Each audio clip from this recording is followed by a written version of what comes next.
या इसे नड़िया करता है?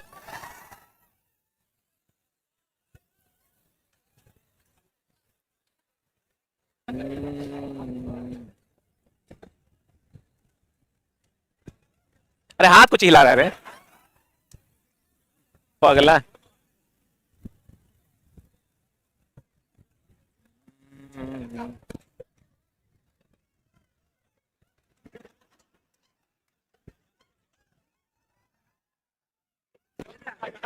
नीचे लाइव कर दिया। जैसे ही हल्ला करने चला क्या मिलता है? सुकून मिलता है। चलो किसी तरह थोड़ा सुकून मिल जाए, भगवान तुम्हारी आत्मा को शांति दे।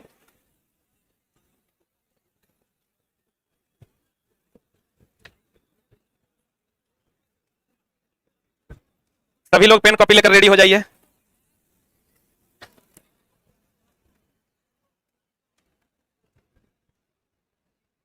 ये वो लिखा है देखो, हे परम पूज्य गुरु जी, आप कहां हैं? चारों तरफ एनसीईआरटी का त्राहिमाम मचा हुआ है, भक्त आपका इंतजार कर रहे हैं, जल्दी प्रकट होइए। एक पर एक छिट खोपड़ है। ये वो लिखता है, साफ सुथरा बात बताइए, आइएगा कि नहीं?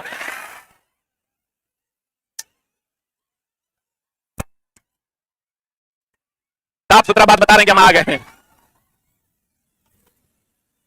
इस बार होली में एकदम साफ सुथरा बात होगा। बताओ पॉइंट नंबर, बाका भोग लो, चुप। पॉइंट नंबर बोल। 251। पता निलंबन के कणों को आंख से देख सकते हैं? नहीं देख सकते। नाले का पानी निलंबन ना बोलन दे। बताओ विषमांगी विलियन टिंडर प्रभाव दर्शाता कि समांगी विषमांगी। दूध दिखता समांगी है, होता विषमांगी। सही है ना? बहुत बढ़िया बात। परमाणु की त्रिज्या नैनोमीटर में मापी जाती है, किसमें नापी जाती है? देखो चला, ये क्वेश्चन जो है ये नाभिक है। क्या ये नाभिक की त्रिज्या जो होती है, नाभिक की त्रिज्या होती है 10 टू दी पावर -15 मीटर, या इसी को हम लोग एक फेमटो कहते हैं। क्या कहते हैं? ये जो परमाणु की जो त्रिज्या है, परमाणु की त्रिज्या ये होता है 10 टू दी पावर -10 मीटर, इसी को हम लोग एक एंगस्ट्रॉम कहते हैं। ये कहता है दोनों त्रिज्याओं का जो अंतर होता है -15 -10, तो दोनों त्रिज्या का जो अंतर होता है वो होता है 10 टू दी पावर 5। कितना होता है? -5 ना, कितना? जैसे चला बताओ, -20 -30 में कितना का अंतर है? 10 का कि -10 का? 10 का। कितना का अंतर है? 10 का। 20 और 30 में कितना का अंतर है? कितना का अंतर है? इसका मतलब अंतर कभी माइनस नहीं होता, तो ये दोनों में जो अंतर होगा वो कितना का होगा? 5 का ना, 10 टू दी पावर 5 का। जल्दी से लिख।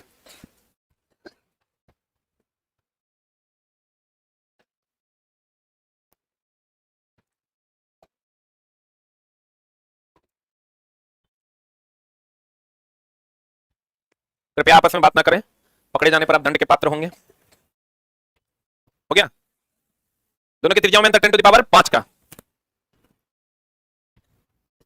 अरे लिखे, हाइड्रोजन परमाणु की त्रिज्या 10 to the power -10 metre. 10 to the power -10 metre बोले तो एक एंगस्ट्रॉम। एक क्या? एंगस्ट्रॉम। डाल्टन ऐसे प्रथम वैज्ञानिक थे जिन्होंने तत्वों के प्रतीकों का प्रयोग अत्यंत विशिष्ट अर्थ में किया था। प्रतीक मतलब सिंबल, जैसे हाइड्रोजन के लिए H बोलन दे। लेकिन अगर कह देगा पहली बार तत्वों का प्रतीक के बारे में कौन बताया था? बर्जीलियस। कौन बताया था? लेकिन कहेगा किसने तत्वों के प्रतीकों का प्रयोग अत्यंत विशिष्ट अर्थ में किया था? डाल्टन। लेकिन अगर खाली कह देगा किसने तत्वों के प्रतीक को पहली बार बताया, प्रतीक को पहली बार बताया, तो आंसर क्या हो जाएगा? बर्जीलियस। कहेगा एकदम मीनिंगफुल वे में किसने बताया? किसने बताया? डाल्टन। किसने बताया? डाल्टन। बर्जीलियस ने कौन सिद्धांत दिया था? जैव शक्ति का सिद्धांत। कौन सिद्धांत? जैव शक्ति का सिद्धांत। किसने दिया था? बर्जीलियस ने दिया था। जैव शक्ति का सिद्धांत किसने दिया था? किसने तत्वों के प्रतीक की पहली बार बताया था? बर्जीलियस ने। किसने मीनिंगफुल वे में बताया था? डाल्टन। किसने बताया था? डाल्टन। और जैव शक्ति का सिद्धांत किसने दिया था? बर्जीलियस ने। और इसी का अंत किया था वोहलर ने। जैव शक्ति का सिद्धांत था कि कोई भी प्रयोगशाला में कार्बनिक पदार्थ बनाना संभव नहीं है, जिसका अंत किया वोहलर ने पहली बार अमोनियम साइनेट से यूरिया बनाकर। बर्जीलियस के सिद्धांत का अंत हुआ क्या बनाकर? ना, अमोनियम साइनेट से वोहलर ने। किसने? वोहलर ने यूरिया बना दिया। अमोनियम साइनेट से वोहलर ने क्या बना दिया? यूरिया बना दिया। और जैव शक्ति के सिद्धांत का क्या कर दिया? अंत कर दिया। जैव शक्ति के सिद्धांत का अंत किसने किया? वोहलर ने कर दिया। क्या बनाकर? अमोनियम साइनेट से यूरिया बनाकर। जैव शक्ति का सिद्धांत दिया किसने था? बर्जीलियस ने। किसने दिया था? बर्जीलियस कहता था कि कोई भी तत्व, कार्बनिक तत्व को प्रयोगशाला में बनाना संभव नहीं था, लेकिन पहली बार अमोनियम साइनेट से यूरिया बना दिया था किसने? वोहलर। हो गया? अरे हुआ? मिटाएं?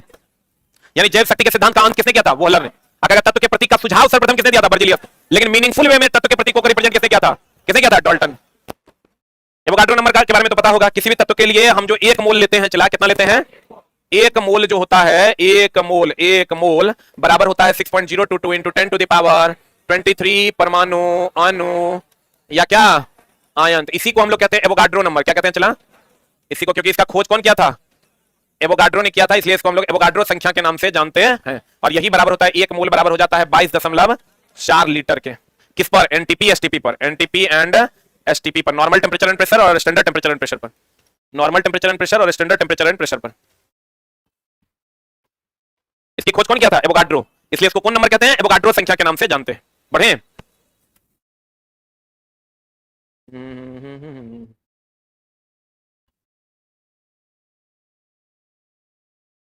बढ़े हो। अब देखो तो कहता है एवोगाड्रो संख्या Na को निरूपित किया जाता है, Na बराबर होता है 6.023 परमाणु, अणु या आयन, और ये होता है 22.4 लीटर। सर्वप्रथम अणु तथा मोल शब्द का प्रतिपादन किसने किया था? हम कल आपको लिखाए थे ना, अणु शब्द का प्रतिपादन ओस्टवाल्ड ने किया था।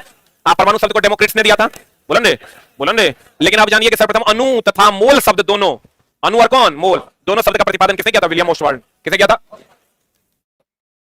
आप परमाणु शब्द का सर्वप्रथम परिचय किसने किया था? किसने किया था रे? डेमोक्रिट्स ने किया था। किसने किया था? अणु शब्द और मूल शब्द का पहली बार खोज कौन किया था? ओस्टवाल्ड। परमाणु शब्द का खोज कौन किया था? डेमोक्रिट्स। बढ़िया।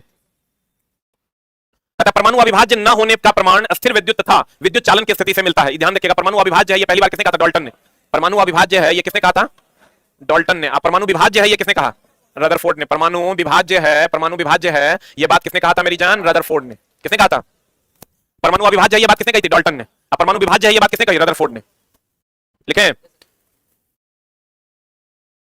कहता परमाणु अविभाज्य न होने का प्रमाण अस्थिर विद्युत तथा विद्युत चालन की स्थिति से मिलता है। इससे पता चलता है कि परमाणु विभाज्य नहीं है, अविभाज्य नहीं है, यह विभाज्य है। प्रोटॉन की खोज किसने की थी? केनाल रे के रूप में किसने की थी? गोल्डस्टीन। अब चला, प्रोटॉन की खोज पर बहुत ज्यादा झोल है। सबको पता है कि इलेक्ट्रॉन का खोज कौन किया था? जे थॉमसन ने किया। बोलो हाँ। लेकिन प्रोटॉन की खोज में सब लोग कहते हैं कि गोल्डस्टीन, गोल्डस्टीन या रदरफोर्ड, यही नहीं कहते हैं। न्यूट्रॉन के लिए तो सबको पता है जेम्स चैडविक ना, जेम्स चैडविक। अब क्वेश्चन कह रहा है कि प्रोटॉन की खोज केनाल रे के रूप में गोल्डस्टीन ने 1886 में किया, परंतु बाद में इसकी व्याख्या प्रोटॉन के रूप में किसने कर दिया? किसने कर दिया? रदरफोर्ड। इसका मतलब खोज जो किया, अगर इस पर चला बहुत लोग विवाद करते हैं कि सर गोल्डस्टीन ने कि रदरफोर्ड दे। तुम्हारा जो एनसीईआरटी है दोस्त मेरे, उसमें यह दिया हुआ है कि प्रोटॉन की खोज केनाल रे के रूप में किसने किया? गोल्डस्टीन ने 1886 में किया, परंतु बाद में इसकी व्याख्या प्रोटॉन के रूप में किसने किया? रदरफोर्ड। इसका मतलब जो पहला ऑप्शन होगा वो आपका क्या होगा? गोल्डस्टीन, और दूसरा ऑप्शन होगा रदरफोर्ड। लेकिन अगर कह देगा खोज किसने किया? तो गोल्डस्टीन। अब कहेगा व्याख्या किसने किया? रदरफोर्ड। लेकिन अगर खोज में भी पहले कह देगा तो गोल्डस्टीन, बाद में कह देगा तो रदरफोर्ड। बोलेंगे ये एनसीईआरटी के लाइन से इस बात की पुष्टि होती है। अच्छा चला, अधिकतर किताबों में कहीं गोल्डस्टीन कहीं रदरफोर्ड मिलता है, इसलिए हम इसको अपनी किताब में क्लियरली लिखने जा रहे हैं कि प्रोटॉन की खोज केनाल रे के रूप में गोल्डस्टीन ने 1886 में किया, लेकिन बाद में इसकी व्याख्या रदरफोर्ड ने किया अल्फा प्रकीर्णन प्रभाव के द्वारा। किसके प्रभाव के द्वारा? अल्फा प्रकीर्णन प्रभाव के द्वारा। अब अगर तुमको प्रोटॉन, इसमें इलेक्ट्रॉन में तो कोई दिक्कत नहीं है, जे थॉमसन, न्यूट्रॉन में जेम्स चैडविक है, प्रोटॉन में झोल होता है गोल्डस्टीन की रदरफोर्ड। क्या मारिएगा? गोल्डस्टीन। गोल्डस्टीन नहीं रहेगा क्या मारिएगा? रदरफोर्ड। सही है ना? दोनों कैसे रहेगा? दोनों में से कोई एक चुनना होगा, गोल्डस्टीन चुनना। कहता है जे थॉमसन पहला वैज्ञानिक था जिसने परमाणु का मॉडल दिया था। देखो इस पर भी सवाल तुमको मिलेगा, परमाणु का मॉडल लिख के देना, और एनसीईआरटी का पहला सवाल यही है। परमाणु मॉडल जो है, परमाणु मॉडल का क्रम है, पहला था थॉमसन, प्लम पुडिंग मॉडल दिया था। कौन मॉडल दिया था? इसके बाद दिया था डाल्टन, इसके बाद दिया रदरफोर्ड, इसके बाद दिया बोर एंड ब्यूरी। ये क्रम है, एनसीईआरटी का सवाल है। थॉमसन ने चला लिख लेना प्लम पुडिंग मॉडल दिया था। कौन मॉडल दिया था? प्लम पुडिंग मॉडल दिया था। किसने? थॉमसन ने। था केक जो है वो ले लिया था, केक में जो चारों तरफ चीजें चिपकी हुई थी, कहा वैसे ही इलेक्ट्रॉन चिपका हुआ है। जे थॉमसन ने किसका खोज किया? इलेक्ट्रॉन का, जिसके लिए 1905 में उसे क्या मिला था? नोबेल पुरस्कार। अब बोलोगे ऐसा क्यों सर? प्रोटॉन की खोज के लिए तब कहीं नहीं मिला, न्यूट्रॉन के लिए कहीं नहीं मिला। इसलिए चला कि इलेक्ट्रॉन के प्रवाह से विद्युत धारा उत्पन्न हुआ। अब विद्युत धारा उत्पन्न हुआ तभी आपके चारों तरफ देखिए बिना विद्युत धारा के कुछ हो सकता है क्या? इसलिए सिर्फ इलेक्ट्रॉन की खोज के लिए जे थॉमसन को 1905 ईस्वी में नोबेल पुरस्कार से सम्मानित किया गया। एक्सरे के उत्पादन के लिए 1903 ईस्वी में रोएंटजेन को मिला था। किसको? 1921 में आइंस्टाइन को प्रकाश विद्युत प्रभाव के लिए नोबेल दिया गया था। बोलेंगे इलेक्ट्रॉन का प्रवाह क्या कहलाता? विद्युत धारा। इलेक्ट्रॉन का प्रवाह विद्युत धारा। इसलिए इलेक्ट्रॉन की खोज के लिए 1905 ईस्वी में थॉमसन को क्या मिला था? नोबेल पुरस्कार दिया गया था। इलेक्ट्रॉन की खोज के कारण 1905 में थॉमसन को क्या मिला था? नोबेल पुरस्कार। ऑर्डर क्या है? पहले थॉमसन दिया, फिर कौन दिया? डाल्टन, डाल्टन के बाद रदरफोर्ड, रदरफोर्ड के बाद बोर ब्यूरी। एनसीईआरटी का क्वेश्चन है एग्जाम्पलर का ये। किसको मिला था? गोल्डस्टीन को कि थॉमसन को कि चैडविक को? थॉमसन को। किसको? किसकी खोज के लिए? इलेक्ट्रॉन की खोज के लिए, क्योंकि इलेक्ट्रॉन के प्रवाह को क्या कहते हैं? विद्युत धारा। अब विद्युत धारा से ही सारी चीजें चल रही है, इसलिए इलेक्ट्रॉन की खोज के लिए जे थॉमसन को 1905 ईस्वी में नोबेल पुरस्कार से सम्मानित किया गया। परमाणु उदासीन है, इसके बारे में भी किसने बताया था? थॉमसन ने। अब देखो चला, ये हमेशा ध्यान रखना, परमाणु जो है ये न्यूट्रॉन और प्रोटॉन है, तो ये नाभिक है कि परमाणु? ये है नाभिक। ये जो पूरा का पूरा है ये क्या है? परमाणु। तो देखो परमाणु में जितना चार्ज इलेक्ट्रॉन पर होता है उतने प्रोटॉन पर होता है, तो प्लस माइनस, तो परमाणु हो जाएगा उदासीन। क्या हो जाएगा? लेकिन नाभिक में न्यूट्रॉन पर कोई चार्ज नहीं होता, प्रोटॉन पर चार्ज होता है। बोलेंगे आप प्रोटॉन पर प्लस चार्ज होता है, तो ये उदासीन नहीं होगा, ये क्या हो जाएगा? धनावेशित। क्वेश्चन पूछता है नाभिक क्या है, तो नाभिक विद्युतता क्या है? उदासीन है, सॉरी धनावेशित है। अब पूरा परमाणु क्या है? उदासीन, क्योंकि पूरा परमाणु बोले तो कक्षा और नाभिक दोनों आ जाएगा, तो प्रोटॉन पर प्लस चार्ज, इलेक्ट्रॉन पर माइनस चार्ज, प्लस माइनस कितना हो जाएगा? 0। परमाणु क्या है? उदासीन। नाभिक क्या है? धनावेशित। नाभिक क्या है? धनावेशित। परमाणु उदासीन क्यों है, समझ गए?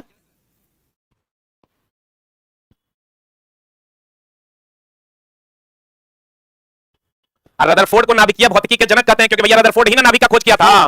किसने खोजा था? रदरफोर्ड ने नाभिक का खोज किया था। ये हो गया। देखो इन्होंने क्या किया था, एक सोने का पत्थर ले लिया। किसका पत्थर ले लिया? एक सोने का पत्थर क्यों लिया था रदरफोर्ड? इससे अल्फा कण को गुजारा। कौन कण को गुजारा? तो बहुत सारा अल्फा कण जो है गुजर गया, कुछ अल्फा कण जो है डाइवर्ट हो गया, कुछ अल्फा कण जो है वो डाइवर्ट हो गया, इसे चला गया। कुछ अल्फा कण जिस पद पे गया उसी पर लौट गया। देखो तो उन्होंने कहा था ये पत्थर किसका लिया? सोने का पत्थर लिया। तो उन्होंने कहा कि देखो अल्फा पर पॉजिटिव चार्ज होता है, अल्फा पर पॉजिटिव चार्ज होता है, इस पर भी प्लस है तब ना लौट गया है। विजातीय की सजातीय है, इस पर भी प्लस, इस पर यहां भी प्लस, तो सजातीय होगा। रे सजातीय में विकर्षण होता है। तो तब इन्होंने खोज किया कि यहां पर क्या है? नाभिक है। यहां पर क्या है? नाभिक, जो धनावेशित है। तो नाभिकीय विज्ञान का तुमको पूछेगा नाभिक की खोज कौन किया? रदरफोर्ड। तुमको पूछेगा नाभिकीय विज्ञान की खोज कौन किया? रदरफोर्ड। कौन किया? तो कहिए नाभिकीय भौतिकी का जनक कौन था? रदरफोर्ड, क्योंकि इन्होंने नाभिक को खोजा था। अब कहिएगा कौन विधि के द्वारा? अल्फा प्रकीर्णन विधि। कौन विधि? किसका पत्थर लिया? सोने का पत्थर लिया। किसका पत्थर लिया मेरी जान? सोने का पत्थर लिया था।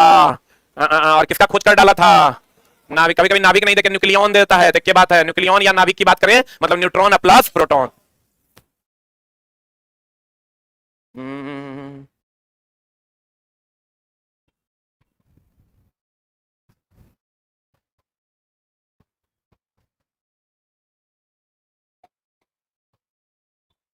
हो गया? हुआ? पढ़े? अगला कहता है चला कि रदरफोर्ड की ने बताया था कि परमाणु की त्रिज्या और नाभिक की त्रिज्या की तुलना में कितना गुना होता है? नहीं होता है। ये 10 टू द पावर -15, ये 10 टू द पावर -10, तो कितना गुना है? 5 गुना। 10 टू द पावर 5 गुना। ये बताया किसने था? रदरफोर्ड ने। परमाणु की स्थिरता की व्याख्या किसने की थी? नील्स बोर ने। परमाणु अस्थिर है इसकी व्याख्या नील्स बोर ने। परमाणु अविभाज्य है इसकी व्याख्या रदरफोर्ड डाल्टन ने। किसने? पहला परमाणु मॉडल थॉमसन ने। किसने बताया परमाणु में नाभिक है? रदरफोर्ड। किसने बताया? परमाणु की स्थिरता की व्याख्या किसने की थी? Niels Bohr. बोलेंगे परमाणु की स्थिरता की व्याख्या किसने की? Niels Bohr. परमाणु अविभाज्य, ये बात किसने कहा? डाल्टन। संयोजकता परमाणु की संयोजन शक्ति कहलाती है। संयोजकता जानते हो? एक होता है संयोजकता, एक होता है संयोजी इलेक्ट्रॉन। पता है? संयोजकता, और तुमको कहेगा, क्वेश्चन देगा कि किसी तत्व से लिखना संयोग करने की क्षमता, किसी तत्व से संयोग करने की क्षमता स्पष्ट होती है, स्पष्ट होती है। किसी तत्व से संयोग करने की क्षमता स्पष्ट होती है। एक दे देगा तुमको संयोजी इलेक्ट्रॉन। कौन इलेक्ट्रॉन? दूसरा दे देगा संयोजकता। क्या दे देगा? संयोजकता। बताइए आंसर क्या हो जाएगा?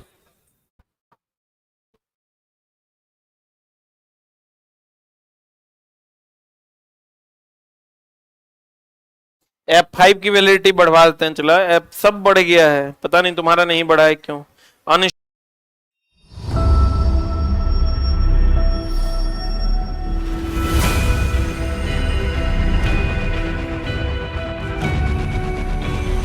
मतलब 6 को अगर संयोजी इलेक्ट्रॉन के हिसाब से जोड़ेंगे तो क्रम क्या को जोड़ना चाहिए? 6 को।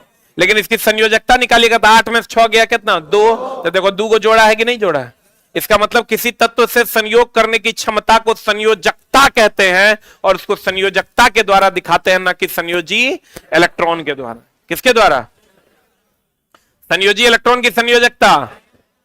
इसीलिए तो कहते हैं कि रदरफोर्ड ने संयोजकता परमाणु की संयोजन शक्ति कहलाता। संयोजी इलेक्ट्रॉन संयोजन शक्ति नहीं कहलाता है। कौन कहलाता है? कौन कहलाता है? संयोजकता और संयोजी इलेक्ट्रॉन अलग अलग है। संयोजी इलेक्ट्रॉन होता है बाह्यतम कक्षा का इलेक्ट्रॉन। कौन इलेक्ट्रॉन? जिसको हम लोग मुक्त इलेक्ट्रॉन कहते हैं। अगर कहेगा विद्युत धारा के प्रवाह में कौन जरूरी है? संयोजकता की संयोजी इलेक्ट्रॉन, संयोजी इलेक्ट्रॉन। कहेगा एक दूसरे से जुड़ने के लिए कौन जरूरी है? संयोजकता। लड़का एक के मारता है संयोजी इलेक्ट्रॉन संयोजकता, जे है मन से है दिल ले है। अब बताओ तो विद्युत धारा के प्रवाह के लिए कौन जरूरी है? विद्युत धारा प्रवाह कौन जरूरी है? संयोजी इलेक्ट्रॉन, या इसी को हम लोग क्या कहते हैं? मुक्त इलेक्ट्रॉन। कौन इलेक्ट्रॉन रे? मुक्त इलेक्ट्रॉन। बोलो हाँ।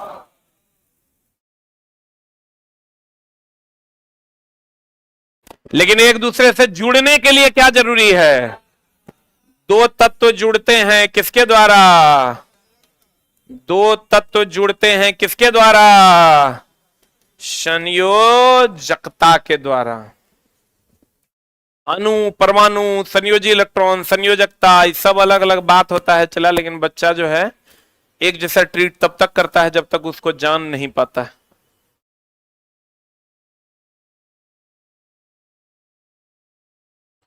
मेरे में आज से अपलोड नहीं हो रहा। अभी कोई भी धंधा का बात नहीं करेगा, चुपचाप पढ़ेगा। न तो लड़का कहेगा देखो ये फ्री में पढ़ा रहा है, प्रचार मार रहा है। किसी भी प्रकार का कोई प्रचार नहीं होगा। जरा खरीदना है या जरा बैच से जुड़ना होगा, अपने हिसाब से देखो कहां तुम जुड़ पाओगे। हो गया? अरे हुआ। रदरफोर्ड ने परमाणु की तुलना किससे की थी? सौर परिवार। सर कैसे? उन्होंने कहा था कि देखो जैसे सूर्य के चारों तरफ सभी ग्रह चक्कर लगाते हैं, वैसे ही नाभिक के चारों तरफ इलेक्ट्रॉन चक्कर लगाता है।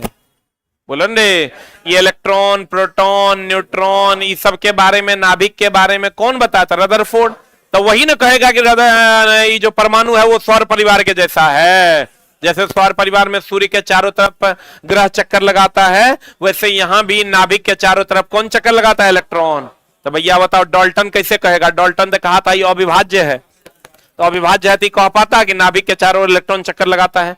थॉमसन भी नहीं कह पाता। थॉमसन क्यों नहीं कह पाता? थॉमसन कहता था कि वो केक ले लिया और केक के ऊपर अलग अलग जो चॉकलेट चिपका हुआ था, कहता है इसे ही इलेक्ट्रॉन चिपकल है। तो कर तो कोई बातें नहीं है। सूर्य के हिसाब से जैसे सूर्य के चारों ओर ग्रह घूम रहे हैं, वैसे उस चीज की व्याख्या रदरफोर्ड ने किया। रदरफोर्ड ने कहा एक नाभिक है और उसके चारों तरफ कौन चक्कर लगा रहा है? इलेक्ट्रॉन। कौन चक्कर लगा रहा है? और सूर्य के चारों तरफ कौन चक्कर लगा रहा है? ग्रह। कौन चक्कर लगा रहा है? ग्रह। सूर्य की तुलना उन्होंने नाभिक से की और ग्रहों की तुलना उन्होंने इलेक्ट्रॉन से की। किससे की?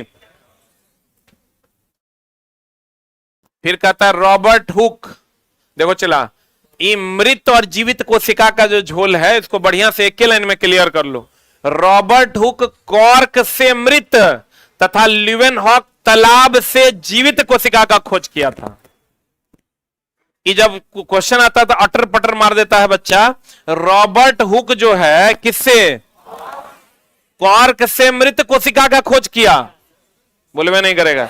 ल्यूवेनहॉक जो है तालाब से जीवित कोशिका का खोज किया था। हर डाउटेबल लाइन उपलब्ध है। रॉबर्ट हुक जो है ये कॉर्क से मृत कोशिका का खोज किया, ल्यूवेनहॉक तालाब से जीवित कोशिका का खोज किया। क्लियर है? अब कहते हैं रक्त का पंप कौन है? हृदय। ये तो सबको पता है। रक्त को कौन पंप करता है? हृदय। कौन करता है? अच्छा एक बात बताओ, एलपीजी गैस जो हम लोग भरते हैं ये होता है दाब भरण प्रणाली से। ये हम अपने किताब में भी पढ़ाते हैं। और जो जो जो दाब भरण प्रणाली से, पेट्रोल जो हम लोग भरते हैं या पेट्रोलियम का उत्पाद जो भरते हैं, ये भरते हैं हम लोग पंप भरण प्रणाली से। कौन भरण प्रणाली से? एक मिनट, होल्ड ऑन। हम लोग कहते हैं एलपीजी पंप, कभी सुना है?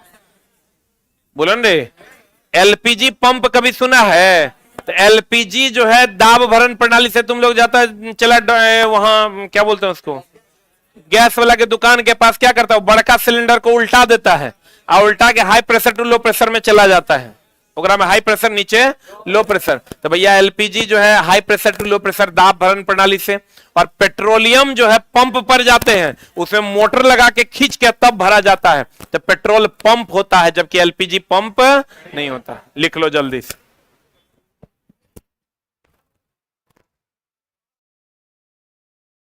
हाँ जी,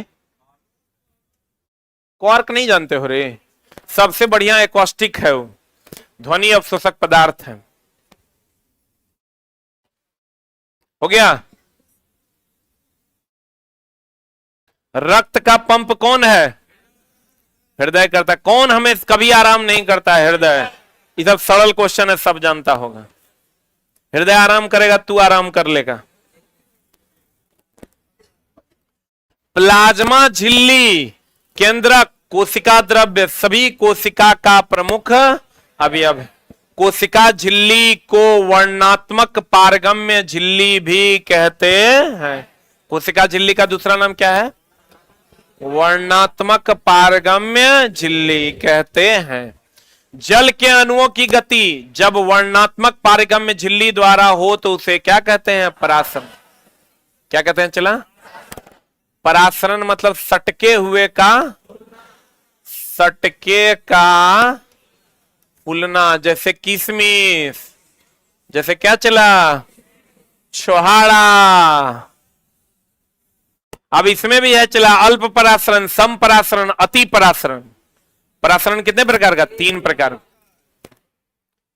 एक होता है चला उत्क्रम परासरण, जिससे पानी को शुद्ध किया जाता है, रिवर्स ऑस्मोसिस। उत्क्रम परासरण जिससे पानी शुद्ध करते हैं, पानी क्या करते हैं?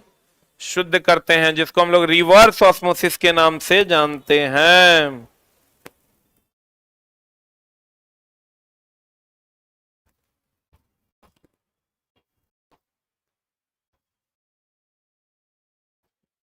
हो गया? लिख लिए? अल्प परासरण में कोशिका क्या हो जाएगा? फूल जाएगा। अब चला, यहां से भी एनसीईआरटी में सवाल है कि कोशिकाएं कब फूल जाती है?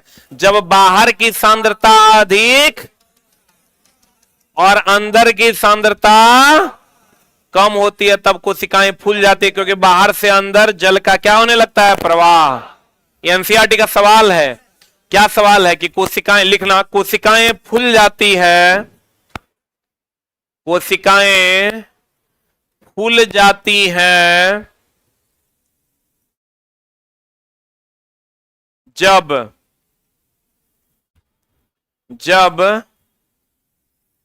कोशिका के बाहर, कोशिका के बाहर जल की सांद्रता,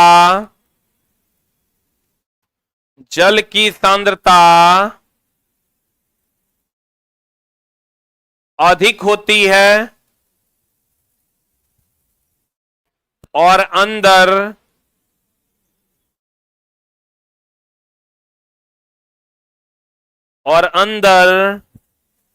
क्या होती है?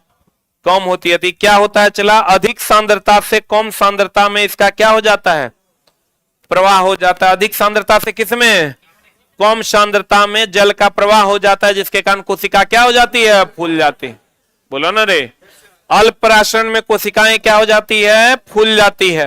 और फिर सम परासरण में कोई परिवर्तन नहीं होते। अति परासरण में कोशिका क्या हो जाता है? चिपक जाता है। क्या हो जाता है? चिपक जाता है। एक कोशिकीय अवायवीय जीव तथा अधिकांश पादप कोशिका परासरण द्वारा जल को, देखो चला, परासरण द्वारा जल कैसे ग्रहण होता है? जैसे जल रखा हुआ है, तुम जल खाली डाल दो, कोई मोटर वोटर नहीं लगाओ, कैपिलरी एक्शन के द्वारा सट सट खींच लेगा। उसी को हम लोग परासरण कहते हैं। क्या कहते हैं? जैसे तुम देखो, मिट्टी है, सूखी मिट्टी है, उसके चारों तरफ तुम पानी डाल दो, सट सट खींच लेगा। उसको हम लोग क्या कहते हैं? परासरण। लिखना, परासरण जल अवशोषण की वह प्रक्रिया है, परासरण जल अवशोषण की वह प्रक्रिया है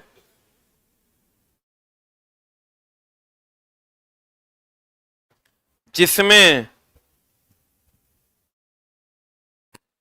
बिना मोटर पंप के, बिना मोटर पंप के केशिका क्रिया द्वारा, कोशिका क्रिया न, कौन क्रिया? केशिका क्रिया द्वारा जल का अवशोषण स्वतः हो जाता है। जल का अवशोषण क्या हो जाता है? चला, स्वतः हो जाता है।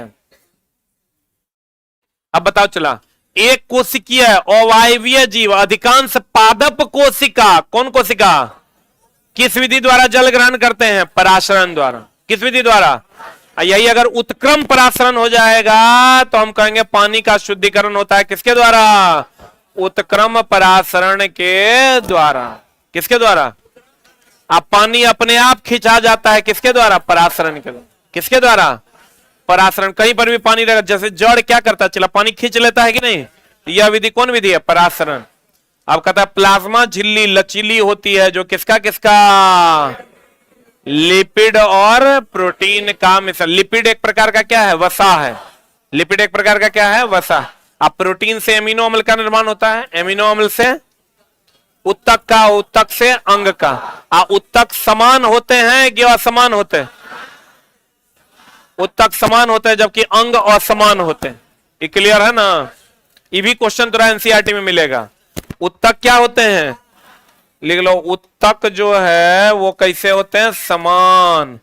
जो अंग होते हैं, अंग जो होते हैं वो कैसे होते हैं, अलग। उत्तक क्या होता है, समान, अंग क्या होता है, अलग। अब प्लाज्मा झिल्ली कैसी होती है, लचीली, जो लिपिड और किसका बना होता है, प्रोटीन का। अमीबा तथा अनेक एक कोशिकीय जीव अपना भोजन इंडोसाइटोसिस विधि द्वारा करते हैं। अमीबा तथा अनेक जीव अपना भोजन कौन विधि द्वारा करते हैं, चला, इंडोसाइटोसिस विधि द्वारा करते हैं। याद रखना होगा, कोशिका झिल्ली सहित अन्य पदार्थ का संकुचन जीव द्रव्य कुंचन कहलाता है। किसी भी पदार्थ का जो संकुचन होता है उसको हम लोग जीव द्रव्य कुंचन भी, संकुचन और कुंचन एक है, चला। जैसे हम लोग कहते हैं ना, हम जो भोजन करते हैं वो किस विधि द्वारा अंदर जाता है, मांसपेशियों के संकुचन या कुंचन द्वारा। यह भी एनसीईआरटी का सवाल है, लिख लो। हमारे द्वारा किया गया भोजन, हमारे द्वारा किया गया भोजन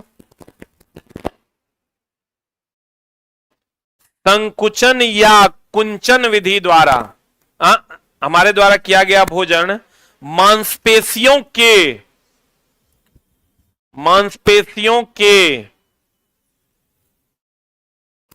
संकुचन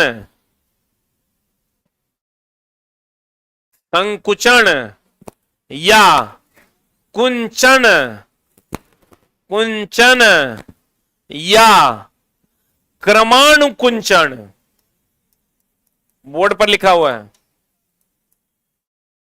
क्रमानुकुंचन मतलब क्रम से संकुचित होना और फैलना, क्रमानुकुंचन के द्वारा होता है। एनसीईआरटी का लाइन क्वेश्चन है।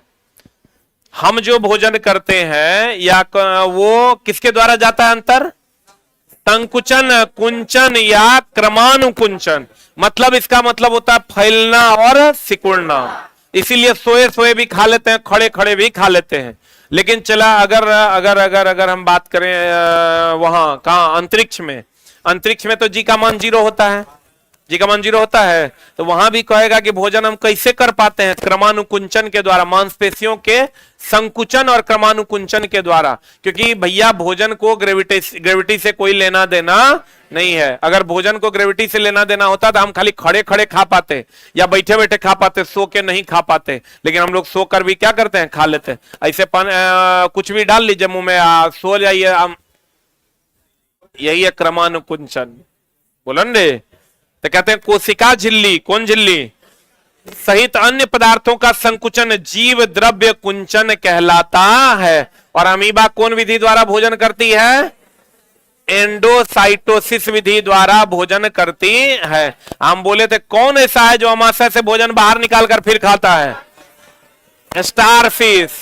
कौन, जो रेगुलर क्लास कर रहे होंगे उनको पता होगा कौन ऐसा है जो अमाशय से भोजन बाहर निकालता है फिर खाता है, स्टारफिश ना, बोलन रे।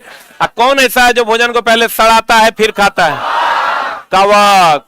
कौन, लिक्विड फॉर्म में एब्जॉर्ब करता है। वैसे ही अमीबा जो भोजन करता है, इस विधि को कौन विधि कहते हैं, एंडोसाइटोसिस विधि कहते हैं। अमीबा जो भोजन करता है इस विधि को क्या कहते हैं, एंडोसाइटोसिस विधि कहते हैं। कहता है कोशिका विभाजन के समय क्रोमोजोम दिखाई देता है। जब कोशिका विभाजन होता है चला तो उस समय कोशिका क्रोमोजोम आपका क्या होता है, दिखाई देता है। इसीलिए जब भी चला क्रोमोजोम की जांच होती है तो मांसपेशियों में पहले कोशिका विभाजन होता है और तभी आप क्रोमोजोम यानी डीएनए की जांच कर सकते हैं। कहते हैं डीएनए के क्रियात्मक खंड को क्या कहते हैं, जीन कहते हैं। डीएनए के क्रियात्मक खंड को जीन कहते हैं। आपको कभी कभी क्वेश्चन पूछता है अनुवांशिकता की खोज, अनुवांशिकता की जांच किससे होती है, ये हमेशा ध्यान रखिएगा। अगर दे दे तुमको अनुवांशिकता, इसलिए चला कि जीन का एक भाग है डीएनए, जीन का एक भाग है। तो अगर कह देगा अनुवांशिकता, अनुवांशिकता का पता किससे लगाते हैं, तो पहला ऑप्शन हो जाएगा जीन और दूसरा ऑप्शन क्या हो जाएगा, डीएनए। खूब ही क्वेश्चन मिलेगा तुमको।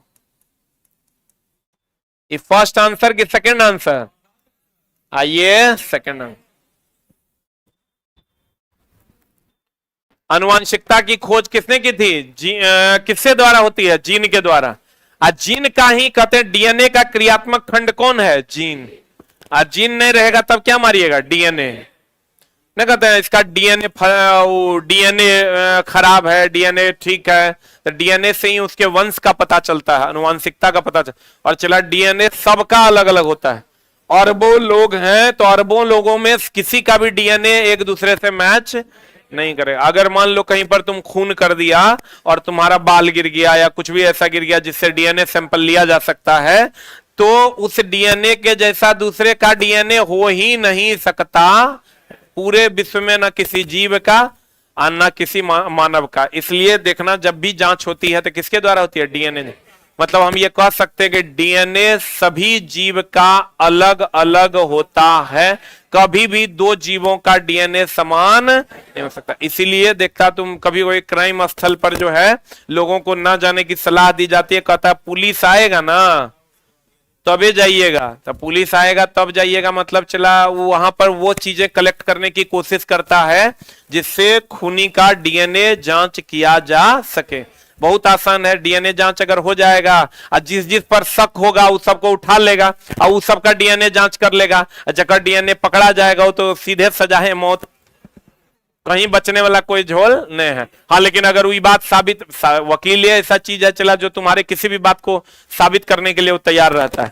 वकील वहां साबित कर देगा नहीं ये गया था, जब आवाज हुआ तो गया देखने की कौन कौन है, तब बाल टूट के गिर गया, या ये आवाज जब हुई तो ये वहां गया देखने, और जो वहां चाकू रखा हुआ था उसको छू के देखा कि क्या इसी चाकू से इसकी हत्या हुई है।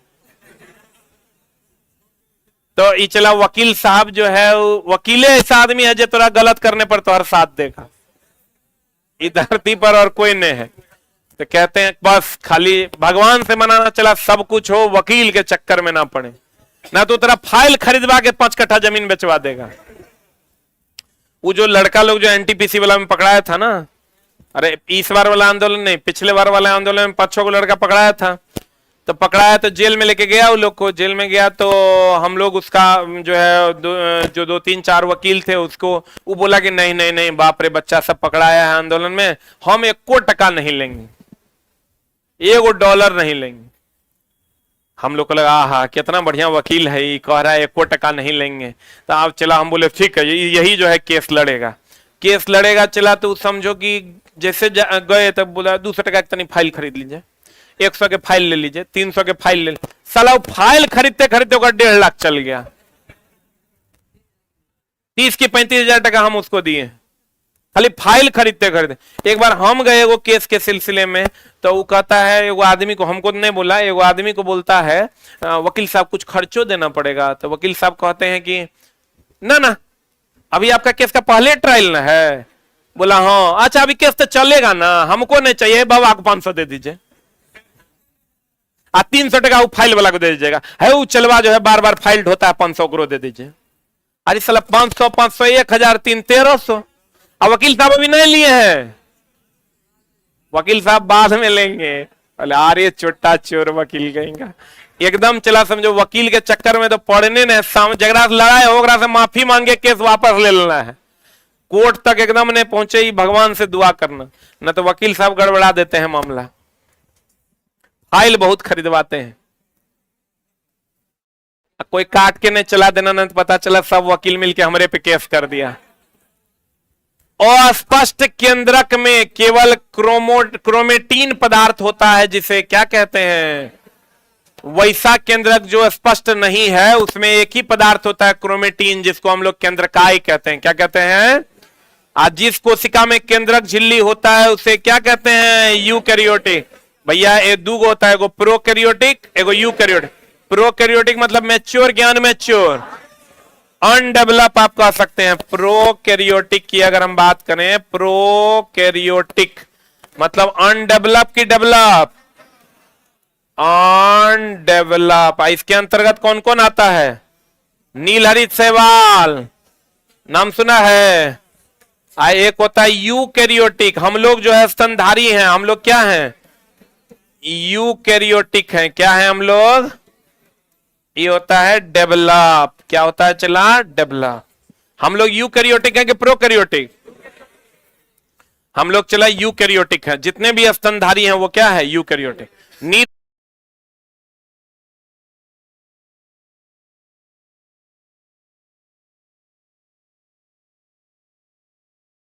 धारी हैं वो क्या है? यूकैरियोटिक। नीलहरित शैवाल क्या है? प्रोकैरियोटिक। प्रोकैरियोटिक मतलब पूरा का पूरा डेवलप नहीं हुआ हो। यूकैरियोटिक मतलब पूरा का पूरा क्या हो गया होगा? डेवलप हो गया।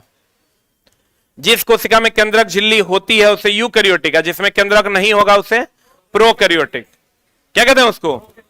प्रोकैरियोटिक, क्योंकि वो अनडेवलप होता है, उसमें केंद्रक नहीं होता है। लिखा? कोशिका द्रव्य और केंद्रक द्रव्य को क्या कहते हैं? जीव द्रव्य। ये तो पढ़े होंगे आप लोग बायोलॉजी में भी। कोशिका द्रव्य ले लो और केंद्रक द्रव्य, सबको मिला के क्या कहते हैं? जीव द्रव्य। यकृत विष तथा दवा को निराकरण करने में महत्वपूर्ण भूमिका निभाता है। बताओ यकृत में कौन होता है जो विष को मार देता है?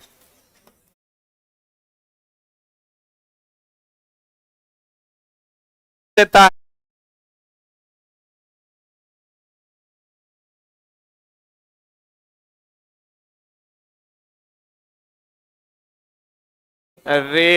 रेटिकुलम। इंडोप्लाज्मिक रेटिकुलम, इसको कहते हैं अंतः प्रद्रव्यी जालिका। इंडोप्लाज्मिक रेटिकुलम, अंतः प्रद्रव्यी जालिका जो होता है, चला इसमें दो भाग होता है। एक होता है रफ भाग, एक होता है स्मूथ भाग। ये जो रफ भाग होता है, लिखा? कोशिका द्रव्य और केंद्रक द्रव्य को क्या कहते हैं? जीव द्रव्य। ये तो पढ़े होंगे आप लोग बायोलॉजी में भी। कोशिका द्रव्य ले लो और केंद्रक द्रव्य, सबको मिलाकर क्या कहते हैं? जीव द्रव्य। यकृत विष तथा दवा को निराकरण करने में महत्वपूर्ण भूमिका निभाता है। बताओ यकृत में कौन होता है जो विष को मार देता है? यकृत में कौन होता है जो विष को मार देता है? HCl नाम सुने हो? पित्त भी। कौन चला? पित्त। तो ये विष तथा दवा को निराकरण करने में महत्वपूर्ण भूमिका निभाता है कौन? यकृत। जो विष होगा, भोजन में जो विषाक्त पदार्थ होता है, वो यकृत में क्या हो जाता है? समाप्त हो जाता है। क्या हो जाता है? और दवा का निराकरण, दवा को अलग अलग भागों में बांटने के लिए भी हम लोग किसका उपयोग करते हैं? यकृत का। यकृत बोले तो लीवर ना रे। ER में संश्लेषित पदार्थ गोल्जी उपकरण में जमा रहता है। What is ER? Endoplasmic reticulum. Endoplasmic reticulum. Endoplasmic reticulum. Endoplasmic reticulum, इसको कहते हैं अंतः प्रद्रव्यी जालिका। इंडोप्लाज्मिक रेटिकुलम, अंतः प्रद्रव्यी जालिका जो होता है, चला इसमें दो भाग होता है। एक होता है रफ भाग, एक होता है स्मूथ भाग। ये जो रफ भाग होता है, इसी में क्या होता है? राइबोसोम। क्या होता है? राइबोसोम। राइबोसोम प्रोटीन का निर्माण करता है। किसका निर्माण करता है? प्रोटीन फैक्ट्री, इसी को नहीं कहते हैं वो। राइबोसोम को हम लोग प्रोटीन फैक्ट्री के नाम से जानते हैं। इंडोप्लाज्मिक रेटिकुलम में दो भाग होता है, रफ भाग है, स्मूथ भाग। रफ भाग को में क्या होता है? राइबोसोम। राइबोसोम क्या करता है? प्रोटीन का संश्लेषण। किसका संश्लेषण करता है? प्रोटीन का संश्लेषण करता है। ये कह रहा है कि जो प्रोटीन बनाता है, चला इसको ले जाने का काम कौन करता है? Golgi body. कौन ले जाता है? पता संश्लेषित पदार्थ। ये संश्लेषित पदार्थ हो गया तुम्हारा प्रोटीन। कौन हो गया? चला प्रोटीन पदार्थ गोल्जी उपकरण में जमा रहता है और फिर गोल्जी उपकरण इसको क्या करता है? एक जगह से दूसरे जगह ले जाता है। गोल्जी बॉडी के द्वारा इसको क्या करते हैं? एक जगह से दूसरे जगह ले जाता है। आपको कहेगा इंडोप्लाज्मिक रेटिकुलम का संश्लेषित पदार्थ कौन है? प्रोटीन। कौन है? जो इंडोप्लाज्मिक रेटिकुलम के किस भाग पर होता है? रफ भाग पर। रफ भाग में क्या होता है? राइबोसोम। राइबोसोम क्या करता है? प्रोटीन फैक्ट्री होता है। राइबोसोम क्या है? राइबोसोम क्या है? Protein factory. राइबोसोम क्या है? हो गया? अब कहता है लाइसोसोम, आत्महत्या की थैली बोलते हैं। लाइसोसोम में उपस्थित एंजाइम का निर्माण कहां होता है? एंडोप्लाज्मिक रेटिकुलम में। लाइसोसोम को आत्महत्या की थैली कहते हैं। क्या कहते हैं इसको? इसका एंजाइम का निर्माण कहां होता है? ईआर में, एंडोप्लाज्म। ये हमेशा ध्यान रखना, एंजाइम को शरीर का उत्प्रेरक कहते हैं। एंजाइम को शरीर का उत्प्रेरक कहते हैं। एंजाइम को शरीर का क्या कहते हैं? उत्प्रेरक कहते हैं। एंजाइम को शरीर का क्या कहते हैं? चला, उत्प्रेरक कहते हैं। लाइसोसोम में उपस्थित एंजाइम का निर्माण कहां होता है? यार माइटोकॉन्ड्रिया, कोशिका का बिजली घर होगा। अब चला, इसी में क्या कहते हैं? पावर हाउस होता है। हम लोग याद करके जाते हैं, power house of the cell कौन है? माइटोकॉन्ड्रिया। तो पावर हाउस ही ना बिजली घर है। तो लड़का का दारी सलाई पावर हाउस पढ़ के गए थे, बिजली घर की हो गया। पावर हाउस ही क्या होता है? बिजली घर। पावर हाउस ही क्या होता है? बिजली घर। इसमें कैसी झिल्ली होती है? दोहरी। माइटोकॉन्ड्रिया में दोहरी झिल्ली होती है। प्रोकैरियोटिक, बताओ प्रोकैरियोटिक मतलब डेवलप या अनडेवलप? इसमें बहुत सारा चीज अनुपस्थित होता है। बोलन रे, पता है प्रोकैरियोटिक कोशिका में किसी भी प्रकार की झिल्ली नहीं होती। प्रोकैरियोटिक कोशिका में क्रोमोसोम के स्थान पर, क्योंकि चला डेवलप नहीं होता जो क्रोमोसोम बनेगा। हम लोग में क्रोमोसोम होता है। अब तो क्या क्रोमोसोम का विभाजन जो होता है वो टूटे हुए स्थिति में दिखाई पड़ता है कि जुटे हुए स्थिति में? अभी तुरंत बताया टूटे हुए स्थिति में। अच्छा बताओ, एक्स क्रोमोसोम बड़ा कि वाई? कौन बड़ा? साइज में एक्स बड़ा और वाई छोटा। अब कहते हैं प्रोकैरियोटिक कोशिका में बहुत सारी चीज क्या होता है? एब्सेंट होता है। तो यहां भी चला, प्रोकैरियोटिक में क्रोमोसोम नहीं रह न्यूक्लिक अम्ल होता है। वही न्यूक्लिक अम्ल बाद में जो यूकैरियोटिक जब बन जाता है तो वो किसमें बन जाता है? क्रोमोसोम। किसमें बन जाता है? जैसे चला यूकैरियोटिक में तो क्रोमोसोम, हम लोग यूकैरियोटिक है। कौन कैरियोटिक है? ये जितने भी स्तनधारी हैं सब जो डेवलप जीव तुमको दिखाई दे रहे हैं वो सब क्या है? यूकैरियोटिक। क्या है वो? तो यूकैरियोटिक में सारी चीजें पाई जाती है। प्रोकैरियोटिक में बहुत सारी चीजें एब्सेंट होती है। बहुत सारी चीज डेवलपमेंट के स्टेज में होता है, इसलिए उसको हम अनडेवलप कहते हैं। क्या कहते हैं उसको? इस समय जो विकासशील होता है वो क्या होता है? वो तो कहते हैं प्रोकैरियोटिक। प्रोकैरियोटिक कोशिका में क्रोमोसोम के स्थान पर क्या रहता है? न्यूक्लिक अम्ल पाया जाता है। इसमें केवल राइबोसोम अंगक के रूप में होता है। केवल प्रोकैरियोटिक में कौन होता है? राइबोसोम। कोशिका के अंदर विषैले पदार्थों का निराकरण, चिकनी, हम बोले थे इसमें दो भाग है, एगो रफ एगो स्मूथ। ये जो कोशिका का निराकरण है, कोशिका का जो निराकरण, विषैले पदार्थों का जो निराकरण है, ये कौन भाग में होगा? स्मूथ में। और रफ भाग में क्या होता है? प्रोटीन का निर्माण। रफ भाग में क्या होता है? प्रोटीन का निर्माण। और कहते हैं भैया मेरे कोशिका के अंदर विषैले पदार्थों का जो निराकरण होगा वो कहां होगा? स्मूथ भाग। कोशिका के अंदर विषैले पदार्थों का निराकरण कहां होगा? स्मूथ भाग में। और रफ भाग में क्या होगा? प्रोटीन का निर्माण। जो कौन करेगा? राइबोसोम। कौन करेगा? राइबोसोम। लाइसोसोम को क्या कहते हैं? आत्महत्या की थैली। लाइसोसोम को क्या कहते हैं? आत्महत्या की थैली। कोशिका के अंदर विषैले पदार्थों का निराकरण कहां होगा? एंडोप्लाज्मिक रेटिकुलम के स्मूथ भाग पर। कौन भाग पर? और रफ भाग पर क्या होगा? प्रोटीन का निर्माण। जो किसके द्वारा होगा? लाइसोसोम के द्वारा। किसके द्वारा? राइबोसोम के द्वारा। किसके द्वारा? राइबोसोम। लाइसोसोम के द्वारा आत्महत्या की थैली। लाइसोसोम आत्महत्या की थैली। क्लियर है? गोल्जी उपकरण अभी तुरंत बताए थे। ये सरल शर्करा को किसमें बदल देता है? जटिल शर्करा में बदलता है। गोल्जी बॉडी का काम है पदार्थों का आवागमन करना। ये सरल शर्करा को किसमें बदलता है? जटिल शर्करा। ये काम चला एंजाइम का भी है। किसका है ये काम? ये काम एंजाइम का भी है। सरल शर्करा को किसमें बदल देता है? जटिल शर्करा में बदल देता है। बता तो, जाइलम और फ्लोएम जटिल है, जटिल उत्तक है कि सरल? जटिल उत्तक है। जाइलम और फ्लोएम जो है, जाइलम एंड फ्लोएम जो है, ये सरल है कि जटिल है? क्या ये? जटिल है। यही चला, क्वेश्चन पूछा था पिछले बार बिहार पुलिस में। गोल्जी उपकरण का परीक्षण सिल्वर नाइट्रेट के साथ करते हैं। किसके साथ करते हैं? सिल्वर नाइट्रेट का दूसरा नाम लूनर कास्टिक भी है। कौन कास्टिक है? चला, सिल्वर नाइट्रेट का दूसरा नाम लूनर कास्टिक है। इसी का उपयोग मतदाता के स्याही में करते हैं। मतदाता के स्याही में करते हैं। किसमें करते हैं? मतदाता के स्याही में करते हैं।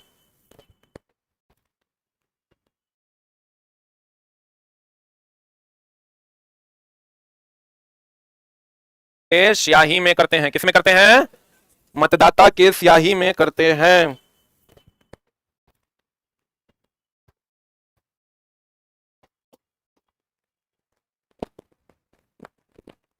अरे भाई F7 की वैलिडिटी बढ़ गई है, तुम अपडेट तो करो। ऐप जिनका भी चला कोर्स है वैलिडिटी बढ़ गई है ऑलरेडी। आप अपडेट नहीं करते हैं, मैसेज करते हैं, नहीं बढ़ा है। चट्टा सब का बढ़ गया। कितने लोगों का बढ़ गया वैलिडिटी? जो वही लोग का बढ़ा है तो दुश्मनी है रे। ऐसा खोज के बढ़ाए हम। ऐप को अपडेट करो ना, बढ़ जाएगा। चुप चुप, ये लोग का बढ़ गया, तुम्हारा कहीं नहीं बढ़ा। अच्छा मैं एक बार फिर चेक करवा लेते हैं। हम सब का चला, जो लोग एक बार कोर्स ले लिया उनको दोबारा कोर्स लेने की कोई आवश्यकता नहीं। एक और फंक्शनलिटी हम ऐड कर रहे हैं बहुत जल्द, जो 1 महीने के अंदर सभी कोर्सेस में उपलब्ध होगा तुम लोगों के लिए। कि चूंकि हमारे यहाँ क्लासेस लाइव चलती हैं तो हम एक रिकॉर्डेड फॉर्म में बिना एकदम फास्ट कोर्स एक बनाकर डाल रहे हैं। सभी जितने भी कोर्सेस हमने पढ़ा रखे हैं उस सब में एक रिकॉर्डेड फॉर्मेट में एक वीओडी कोर्स होगा जो डायरेक्ट रिकॉर्ड फ्रॉम स्टूडियो होगा। अब वो उपलब्ध रहेगा। जो चैप्टर जिसको पढ़ना होगा वो चैप्टर बच्चा पढ़ लेगा। उसमें और भी चीज ऐड कर रहे हैं, चैप्टर वाइज क्वेश्चन भी डिस्कस रहेगा। जिसको जो क्वेश्चन में दिक्कत होगा अपना उस क्वेश्चन में जाएगा, उस नंबर का क्वेश्चन खोलेगा और अपना पढ़ लेगा। ठीक है, वो एक अलग, ये तो क्लास जो तुम्हारा है बैच ऑलरेडी वो रहबे करेगा। एक वो अलग से ही डाल रहे हैं हम, इसलिए कि जिन बच्चों को मान लो कि फास्ट रिवीजन करना है तो वो फास्ट रिवीजन कर पाएंगे। जिसको खाली क्वेश्चन डिस्कस करना है वो क्वेश्चन डिस्कस कर लेंगे। क्योंकि बहुत सारे बच्चे गांव देहात के होते हैं, उनको चला क्वेश्चन डिस्कशन में दिक्कत होती है और हम उसके पास उपलब्ध नहीं रहते, अन्य टीचर नहीं रहते हैं, तो उसके लिए सारे क्वेश्चंस का डिस्कशन कंप्लीट क्लास वो एकदम शेड्यूल वे में, चैप्टर बाय चैप्टर, शेड्यूल वे में पीडीएफ। वो जैसे ही कोई अब कोर्स खरीदेगा तो एक वीओडी क्लास उसको रिकॉर्डेड ऑलरेडी अवेलेबल मिलेगा और एक लाइव क्लास अलग से मिलेगा। ये अलग रिकॉर्ड होकर रहेगा, ये अलग रिकॉर्ड होकर रहेगा। मान लो 2 क्लास छूट गया, यहाँ से आप मेकअप कर लीजिए, यहाँ सब कुछ शेड्यूल्ड रहेगा। ठीक है, बहुत जल्दी ये फैसिलिटी हम जैसे ही बच्चा कोर्स 199 का खरीदा, 299 का खरीदा, ये उसको एकदम फ्री ऑफ कॉस्ट वहां पर उपलब्ध मिल जाएगा पूरा कोर्स एक साथ। जिसको मान लो फास्ट पढ़ना है फास्ट पढ़ेगा, जिसको टाइम है लाइव नहीं पढ़ेगा तो वीओडी क्लास यहां से पढ़ सकता है, यहां से भी पढ़ सकता है। उस टाइप की फैसिलिटी दे रहा है। चैप्टर वाइज क्वेश्चन डिस्कशन वगैरह वो सारा चीज ऐप पर ऐड होकर आएगा। गोल्जी उपकरण का परीक्षण किसके द्वारा होता है? Silver nitrate. और सिल्वर नाइट्रेट को हम लोग क्या कहते हैं? Lunar casting. मतदाता के स्याही में भी हम लोग किसका उपयोग करते हैं? Silver nitrate. किसका उपयोग करते हैं? सिल्वर नाइट्रेट का उपयोग करते हैं। पोटेशियम नाइट्रेट का उपयोग बारूद में करते हैं।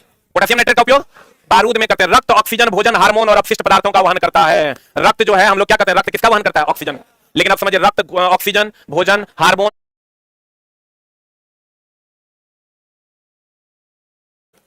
तरल संयोजी उत्तक का भी रक्त क्या है? उदाहरण। रक्त को पेशिया उत्तक भी कहते हैं। रक्त को प्लोएम उत्तक भी कहते हैं, क्योंकि प्लोएम का भी काम है एक जगह से दूसरी जगह चीजों को ले जाना।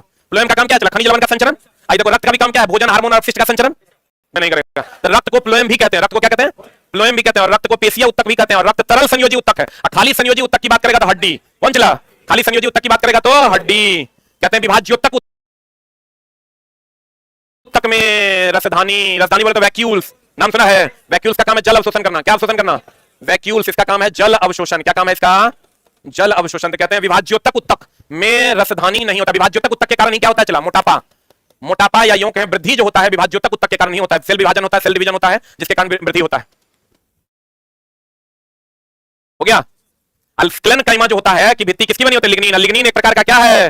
प्रोटीन है, और इसी के कारण कठोर होता है। मृदु उत्तक होता है सबसे बाहरी उत्तक, जिसको हम निर्जीव उत्तक के नाम से भी जानते हैं। वाष्पोत्सर्जन की क्रिया भी पढ़ा दी है पीछे, हम बताओ क्या होगा?